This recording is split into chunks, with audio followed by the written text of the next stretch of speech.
ہوئے سفر کے لیے جہاز موجوں میں چلتے چلتے مہینہ، حدیث کے الفاظ اختصار کرتا ہوں، یہاں تک کہ آپ کے پاس آگے 1 مہینہ سمندر میں بھٹکنے کے بعد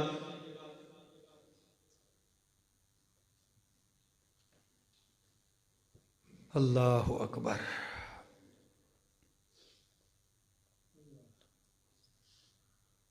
تو جب اس نے ایک دم کہا سن لو مجھے یہ بتاؤ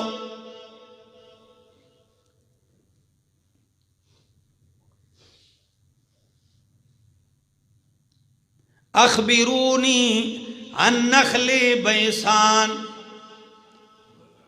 شام میں بیسان ایک علاقہ ہے، کھجوریں ہی کھجوریں لگی ہوئی ہیں، تو وہ زنجیروں میں جکڑا ہوا شخص کہنے لگا مجھے اس بیسان باغ کے کھجوروں کے متعلق بتلاؤ۔ قلنا ای شانہا، اس کی کیا حالت آپ کو بتائیں، کون سی خبر؟ کہنے لگا عن نخلہا هل یثمر، کیا اس کی کھجوریں پھل دیتی ہیں کہ نہیں دیتی؟ قلنا لہو نعم، ہم نے کہا بالکل پھل دیتی ہیں۔ قال، کہنے لگا اما انہو یوشک الا تثمر، قریب ہے کہ وہ پھل دینا چھوڑ دے گا وہ باغ۔ اچھا مجھے مزید بتلائیے، اخبرونی بحیرۃ الطبریہ، طبریہ کا جو دریا ہے، طبریہ علاقہ، اس کا دریا کیسا ہے؟ قلنا، ہم نے کہا کیا مطلب ہے دریا کا؟ کہنے لگا اس میں پانی ہے کہ نہیں؟ ہم نے کہا پانی تو اس میں بہت زیادہ ہے۔ کہنے لگا قریب ہے یوشک ان یذھب، کہ اس کا پانی خشک ہو جائے گا۔ ہم نے مزید باتیں کی تو وہ مزید پوچھنے لگا، کہنے لگا اخبرونی عن عین زغر، یہ زغر کوئی چشمہ تھا جو وہ جانتے تھے صحابہ کرام۔ حضرت تمیم داری کہا وہ چشمہ کیسا ہے؟ ہم نے کہا کیا مطلب ہے چشمے کا؟ کہنے لگا یہ بتاؤ اس چشمے کے پانی سے لوگ اپنی کھیتی باڑی کرتے ہیں کہ نہیں؟ پانی کو زمین کی طرف لے جاتے ہیں، زمین سیراب کرتے ہیں کہ نہیں؟ قلنا نعم، ہم نے کہا پانی اس میں بہت ہے، لوگ سیراب بھی کرتے ہیں۔ مزید ایک دم پوچھنے لگا اخبرونی عن نبی الامیین، امیین کے رسول نبی کے بارے میں بتلائیے۔ ما فعل، وہ کیا کرتے ہیں؟ قلنا، تو ہم نے کہا قد خرج من مکہ ونزل یثرب، بالکل نبی امیین کا نبی مکے میں آیا اور آج کل وہ مدینہ تشریف لا چکے ہیں۔ تو اس نے پھر پوچھا اقاتلہ العرب، کیا عرب نے اس کے ساتھ لڑائی کی ہے؟ جنگ ہوئی ہے عرب کے ساتھ؟ تو تمیم داری فرماتے ہیں کہ ہم نے کہا ہاں لڑائی ہوئی ہے۔ تو کہا لڑائی میں کیا فیصلہ ہوا؟ ہم نے کہا لڑائی میں اللہ نے اسے فتح دی، وہ غالب رہے ہیں، اور اب عرب کے کئی لوگوں نے اس کی اطاعت کر دی ہے، عرب کے لوگوں نے انہیں نبی اور رسول تسلیم کر لیا ہے۔ تو دجال کہنے لگا ہاں ان کے لیے یہی بہتر تھا کہ وہ ان کی اطاعت کر جائیں۔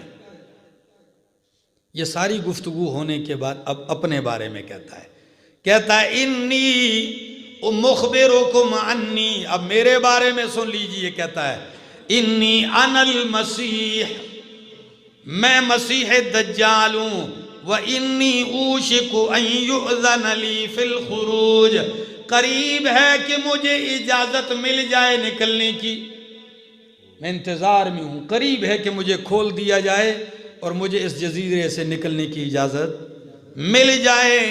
فَأَخْرُجُ، میں نکلوں گا، فَأَسِيرُ فِي الْأَرْضِ، پوری زمین میں چکر لگاؤں گا، گھوموں گا، فَلَا أَدَعَ قَرْيَةً إِلَّا هَبَطْتُهَا، کوئی ایسی جگہ نہیں چھوڑوں گا بستی کہ جس بستی میں جاؤں گا نہیں، تمام بستیوں میں جاؤں گا۔ کتنے دنوں میں؟ 40 لیلہ، پوری دنیا میں صرف کتنے دن گھوموں گا؟ 40 راتیں، 40 دن، کہاں کہاں نہیں جا سکوں گا وہ بھی بتا دیا. کہتا ہے غیر مکہ و طیبہ، مکہ میں نہیں جا سکوں گا، طیبہ میں نہیں جا سکوں گا، یعنی مدینہ منورہ. مدینہ کا ایک نام طیبہ، طیبہ ہے، میں وہاں بھی نہیں جا سکوں گا. اور یہ بھی کہتا ہے کہ اگر میں داخل ہونا چاہوں گا بھی تو مدینے کے دروازوں پر فرشتے کھڑے ہوں گے، ان کے پاس تلواریں ہوں گی، وہ مجھے اپنی تیز دھار والی تلواروں کے ساتھ پیچھے دھکیل دیں گے. میں مدینہ نہیں جا سکوں گا، مکہ بھی نہیں جا سکوں گا. دجال کا یہ جملہ، یہ ساری گفتگو ہونے کے بعد نبی کریم صلی اللہ علیہ وسلم نے صحابہ سے بیان کی تو آخر میں فرمایا او میرے صحابہ بتلاؤ کیا یہ باتیں میں تمہیں بتلایا کرتا تھا کہ نہیں؟ سب نے کہا یا رسول اللہ آپ بتلایا کرتے تھے. فرمایا سن لیجئے اللہ کی قسم ہے. 3 دفعہ نبی کریم نے اپنی لاٹھی چھڑی یوں ممبر پہ مار مار کے کہا اللہ کی قسم مدینہ طیبہ یہ ہے، مدینہ یہ ہے، مدینہ یہ ہے. کیا شان ہے مدینہ منورہ کی. اور ایک دوسری حدیث میں آتا ہے کہ مدینہ منورہ مکہ نہیں جا سکے گا. اس دن مدینہ کے 7 دروازے ہوں گے. کتنے دروازے ہوں گے؟ جب دجال نکلے گا 7 دروازے ہوں گے، ہر دروازے پر 2 فرشتوں کا پہرا لگا ہوگا. دجال کا لشکر آئے گا، اسے دھکیل دیا جائے گا پیچھے. دجال آئے گا، اسے پیچھے دھکیل دیا جائے گا. اور ایک اور لفظ بھی سن لیجئے کہ اب نکلے گا کہاں سے دجال. حدیث کے آخری الفاظ کیا ہیں؟ فرمایا اللہ کی قسم ہے، نبی کریم نے فرمایا دجال نکلے گا عراق اور شام کے بیچ میں، اور ایک میں ہے اصبہان سے نکلے گا. کہاں سے؟ اصبہان، فا نہیں، کیا؟ اصبہان سے نکلے گا. اور ابو بکر صدیق رضی اللہ تعالیٰ عنہ کی حدیث کے لفظ ہیں کہ دجال نکلے گا اصبہان سے، جس کی بستی کا نام ہوگا یہودیہ. کیا؟ یہ بستی اصبہان اس وقت ایران میں ہے. کہاں ہے؟ تو جہاں لفظ آتے ہیں حدیث میں کہ مشرق میں نکلے گا، عراق کی جانب نکلے گا، محدثین فرماتے ہیں ان احادیث میں کوئی تعارض نہیں ہے. نکلے گا سب سے پہلے اصبہان سے. کہاں سے؟ اور ادھر جب نکلے گا تو 70,000 یہودی اس وقت اس کے ساتھ شامل ہو جائیں گے. ایران کے شہر اصبہان سے نکلے گا اور یہودی وہیں ہوں گے. انہوں نے پہلے سے وہاں ڈیرا لگایا ہوگا، اپنے لیے وہ جگہ خریدی ہوگی. اور اللہ کے پاک پیغمبر نے نشانی بتلائی، فرمایا علیہم التیاسلہ، کہ ان پر سیاہ یا سبز چادریں بھی ہوں گی. یہ دجال کے لشکر کا پہلا جو ہے وہ پہلی نشانی ہے کہ لشکر ابتداءً یہ ہوگا. وہاں سے چلے گا، بستیوں میں جائے گا. نبی کریم فرماتے ہیں ایک ہاتھ میں آگ ہوگی، دوسرے ہاتھ میں جنت ہوگی، باغ ہوگا. لیکن یاد رکھنا میرے صحابہ، جو آگ ہوگی حقیقت میں وہ جنت ہوگی، جو باغ ہوگا حقیقت میں وہ جہنم ہوگی. یعنی جو اس کے باغ سبز باغوں کے جھانسے میں آئے گا وہ ہلاک ہو جائے گا، اور جو اس کا مقابلہ کرے گا مانے گا نہیں اور اس کی آگ میں چلا جائے گا تو لوگ تو سمجھیں گے جل گیا، حقیقت میں وہ جنت چلا جائے گا. اتنی نشانی بتلا دی ہے. اور یہ بھی سن لیجئے جب مدینہ کے باہر قریب پہنچے گا، داخل تو نہیں ہو سکے گا، باہر پہنچے گا تو مدینہ منورہ میں 3 زلزلے آئیں گے. کتنے؟ 3 زلزلے آئیں گے. تو جب زلزلے 3 آئیں گے تو مدینہ میں کوئی کافر منافق نہیں رہے گا، سارے مدینہ سے باہر ہو جائیں گے، دجال کے لشکر میں شامل ہو جائیں گے. اور جو اس وقت مدینہ میں رہے گا وہی سچے لوگ ہوں گے. جتنے منافق کافر ہوں گے وہ مدینہ منورہ سے نکل جائیں گے ان 3 زلزلوں میں، اس کے لشکر میں شامل ہو جائیں گے. ایک شخص ہوگا جو اس کا مقابلہ کرے گا. اللہ کے پاک پیغمبر نے فرمایا اس دور کا سب سے بڑا شہید وہ ہوگا، سید الشہداء. وہ کون ہوگا؟ فرمایا ایک شخص نکلے گا، صحیح مسلم کے الفاظ ہیں، جائے گا اس کے لیے، آگے اسلحے والے لوگ کھڑے ہوں گے، کہیں گے کہاں جا رہا ہے؟ کہتا ہے تمہارے اس دجال سے ملنے جا رہا ہوں، مسیح سے. وہ سمجھ جائیں گے کہ یہ تو اس کو ماننے والا نہیں ہے، تو کہیں گے مارو اس کو. پھر ان میں سے ایک کہے گا نہیں، ہمارے خدا نے کہا کہ جب تک میری اجازت نہ ہو کسی بندے کو قتل نہیں کرنا، تو اس شخصیت کو چھوڑ دیا جائے گا. یہ پہنچے گا دجال کے پاس، کھڑا ہو جائے گا، کہے گا تو کیا کہتا ہے؟ وہ کہے گا میں تجھے جھوٹا کہتا ہوں، تو دجال ہے. وہ بڑے کرتب دکھائے گا، کہے گا اللہ کی قسم تو جھوٹا ہے. دجال کہے گا ایسے کرو، قتل کر دو اس کو، مارو اس کو، قتل کر دو. اسے قتل کر دیا جائے گا، یوں 2 ٹکڑے کر دیا جائے گا. جب 2 ٹکڑے کیا جائے گا، ایک ٹکڑا ایک طرف، ایک ٹکڑا دوسری طرف، دجال ان 2 ٹکڑوں کے بیچ میں سے چلے گا اور آگے جانے کے بعد اس کو کہے گا پھر زندہ ہو جا. وہ پھر زندہ ہو جائے گا. جب دوبارہ زندہ ہو جائے گا تو اس سے دجال کہے گا اب مجھے مانتا ہے یا اب بھی نہیں مانتا؟ وہ کہے گا اللہ کی قسم اب میرا یقین اور پختہ ہو گیا کہ تو دجال ہے، اب میرا یقین اور پختہ ہو گیا کہ واقعی تو کیا ہے؟ دجال ہے. یاد رکھ لیجئے ہری پور والوں، یہ لوگ اس کے لشکر میں شامل ہو جائیں گے جو اس دور میں بھی کسی کے کرتب دیکھتے ہیں تو گرویدے ہو جاتے ہیں. کیا؟ جو کسی کے کرتب شرتب دیکھتے ہیں تو کیا ہو جاتے ہیں؟ گرویدے ہو جاتے. اور نہ جی فلاں بڑا اچھا آدمی، کیوں آنکھوں میں سے کیل نکال دیتا ہے، پیٹ میں سے 3 من کا لوہا نکال دیتا ہے، یہ کر دیتا ہے. یہ کرتب کرنے والے جو آج بہک جاتے ہیں، یقین کیجئے یہی متزلزل لوگ جب اس کے کرتب دیکھیں گے وہ بھی بہک جائیں گے. ہم کہتے ہیں کسی کے کرتب نہ دیکھو، دیکھنا ہے کسی کو تولو تو قرآن و سنت کے ترازو پہ تولو. اگر قرآن و سنت کے ترازو میں ٹھیک ہے یہ اللہ کا ولی ہے، چاہے کوئی کرتب نہ دکھائے. کیا کیا جائے؟ اس قوم کو اب بھی سمجھ نہیں آتی. وہ یہ کرتب کرتے کرتے لوگوں کو مارتا جائے گا. اور یاد رکھ لیجئے فرمایا صرف 40 دن رہے گا دنیا میں دجال. کتنے دن؟ زیادہ نہیں، 40 دن. لیکن ان 40 دنوں میں جو پہلا دن ہوگا وہ 1 سال کے برابر ہوگا، جو دوسرا دن ہوگا وہ 1 مہینے کے برابر ہوگا، اور جو تیسرا دن ہوگا وہ 1 ہفتے کے برابر ہوگا، اور باقی دن تمہارے عام دنوں کے برابر ہوں گے. صحیح حدیث ہے. اب اس حدیث سے کچھ چیزیں سمجھ میں آتی ہیں. پہلا دن کتنا لمبا ہوگا؟ 1 سال کے برابر.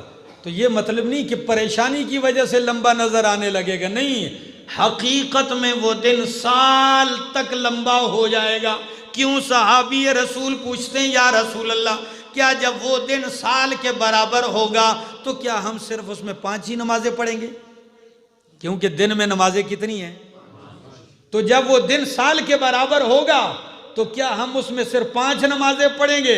نبی کریم نے فرمایا 5 نہیں، سال کے برابر دن ہوگا.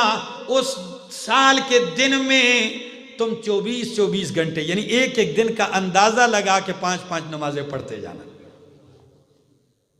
قربان جاؤں حدیث کے اس اشارے سے پاکستان کے مشہور عالم دین شیخ الاسلام علامہ مفتی تقی عثمانی صاحب نے ان علاقوں کے لیے جن علاقوں میں دن 6 مہینے رہتا ہے، 6 مہینے رات رہتی ہے، ان کے لیے نمازوں اور روزوں کا کیلنڈر بنایا ہے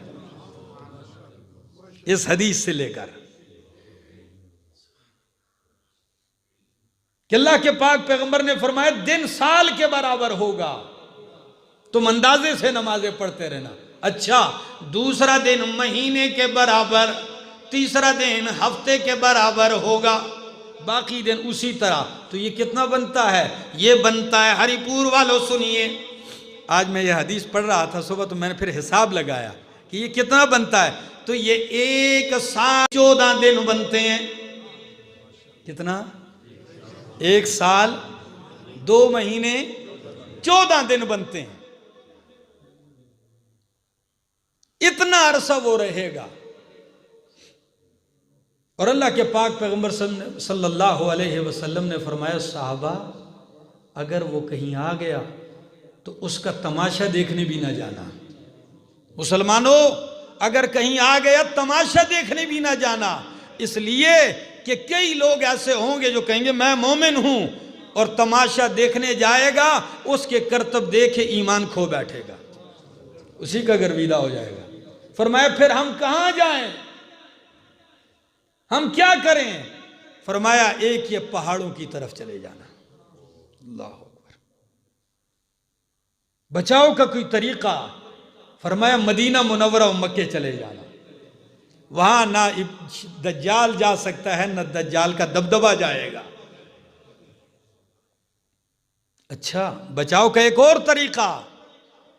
فرمایا اگر آ جائے تم میں سے کوئی دجال کو دیکھ لے، فرمایا تو جو ہی اسے دیکھ لے سامنا ہو جائے تو سورۃ کاف کی ابتدائی آیات اس پہ پڑھ لے، اس کے شر سے محفوظ ہو جائے گا۔ اللہ اکبر، کون سی؟ سورۃ کاف کی ابتدائی آیات پڑھے بچ جائے گا۔ اس کی بہت بڑی فضیلت ہے میرے دوستو، یاد کر لو۔ اور دوسری حدیث کے اندر لفظ موجود ہے، نبی کریم صلی اللہ تعالی علیہ وسلم فرماتے ہیں من حفظا، جس نے بھی سورۃ کاف کی ابتدائی آیات یاد کر لی، عصم من فتنۃ الدجال، وہ دجال کے فتنے سے بچایا جائے گا۔ کیوں؟ اس لیے کہ اس آیات کے معنی ہے الحمدللہ الذی انزل علی عبدہ الکتاب ولم یجعل لہ عوجا قیما لینذر بأسا شدیدا من لدنہ ویبشر المؤمنین الذین یعملون الصالحات ان لهم اجرا حسنا ماکثین فیہ ابدا وینذر الذین قالوا اتخذ اللہ ولدا ما لهم به من علم ولا لآبائهم کبرت کلمة تخرج من افواہہم ان یقولون الا کذبا۔ یاد کر لو میرے دوستو، یہ بچاؤ کا ذریعہ ہوگا، اور ایک بچاؤ کا سبب یہ ہے سید الانبیاء نماز میں یہ دعا کرتے تھے اللہم انی اعوذ بک من عذاب القبر ومن شر مسیح الدجال ومن فتنۃ مسیح الدجال۔ اللہ عذاب قبر سے بھی بچا اور دجال کے فتنے سے بھی۔ تو اپنی دعاؤں میں یہ شامل کر لیجئے اللہ ہمیں دجال کے شر سے بچا۔ بہت بڑا شر ہوگا، بہت بڑا، روئے زمین پر اس سے بڑا فتنہ کوئی نہیں آیا ہوگا، لیکن آخری انجام کیا ہوگا اس کا سن لیجئے۔ نبی کریم صلی اللہ تعالی علیہ وسلم فرماتے ہیں اللہ نکلے گا تو اصبہان سے، مشرق سے، قتل کہاں ہوگا؟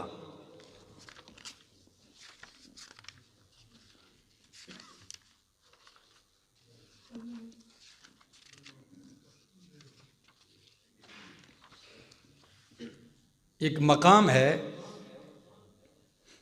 جس کا نام ہے لد.